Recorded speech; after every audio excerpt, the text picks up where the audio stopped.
Hello friends, in today's video we are discussing CPU scheduling algorithm first come first serve. FCFS stands for first come first serve. So let us see what is this.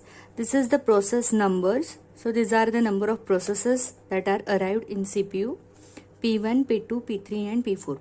This is the arrival time, that is time at which these processes are arrived at CPU. This is the burst time, that is the time unit needed by the process for its completion. Then this is the completion time that we have to calculate. Then this is turnaround time, waiting time and response time. Completion time means by what time that process will be completed its execution in the CPU. So this can be solved with the help of Gantt chart. AT stands for the arrival time. So this first come first serve algorithm works on the basis of arrival time. We have to check the arrival time first, and it is a non-preemptive type of scheduling algorithm. Non-preemptive means once the process got the CPU, we cannot preempt that process from execution unless its execution gets completed. Let us start with the solution. So first of all, at time 0 we have to check which process has arrived at CPU. The process P1 has arrived here, so we will write here P1. P1 is getting completed at time 2, so we are writing here 2. 2 is the time unit. At 2 units process P1 is completed its execution.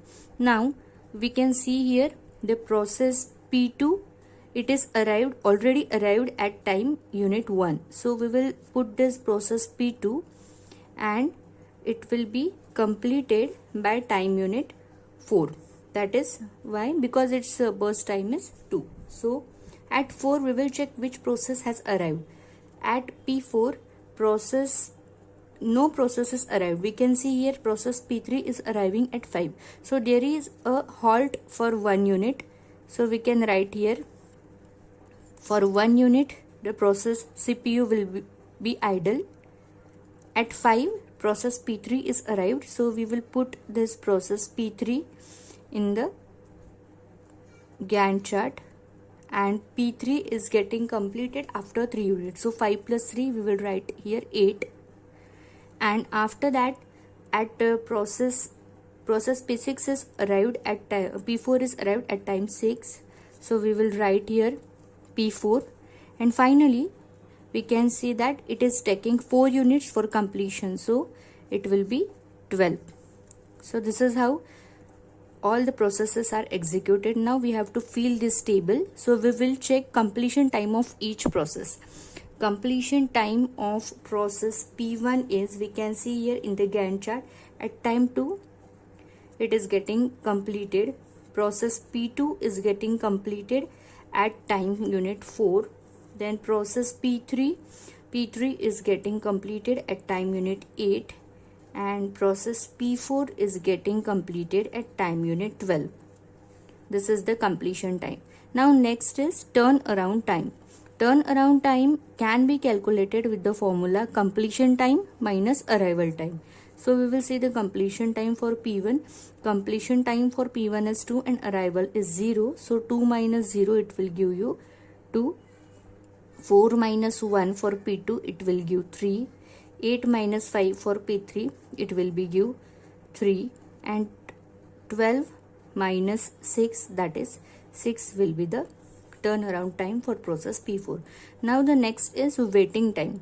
Waiting time will be calculated using the formula turnaround time minus burst time.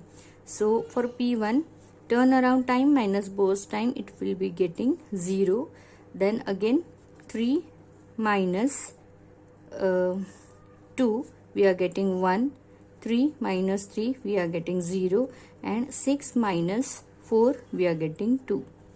Lastly RT, that is first time, at what time the process got CPU for the first time, that we have to see. Suppose for process P1 got the CPU at time 0 and the arrival time of P1 is 0. So response time for P1 will be 0.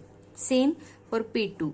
P2 got processor for the first time at time 2 and the arrival time of P2 is 1. So 2 minus 1, response time for P2 will be 1. Again for P3, P3 got CPU for the first time at time 5. And the arrival time of P3 is 5. So 5 minus 5, we are getting 0. And finally, P4 got CPU for the first time at time 8 and arrival time of P4 is 6. So response time will be 8 minus 6, that is 2. Now it may be asked that you have to calculate the average turnaround time and average response time. So it will be simply calculated with the help of formula. Average turnaround time equal to 2 plus 3 plus 3 plus 6, that is 14 divided by 4. All the 4 waiting times, that is 0 plus 1 plus 0 plus 2 divided by 4, that is 3 divided by 4 is equal to 0.75. Thank you guys. I hope you like this video. Please like, share and subscribe to see more videos. Thank you.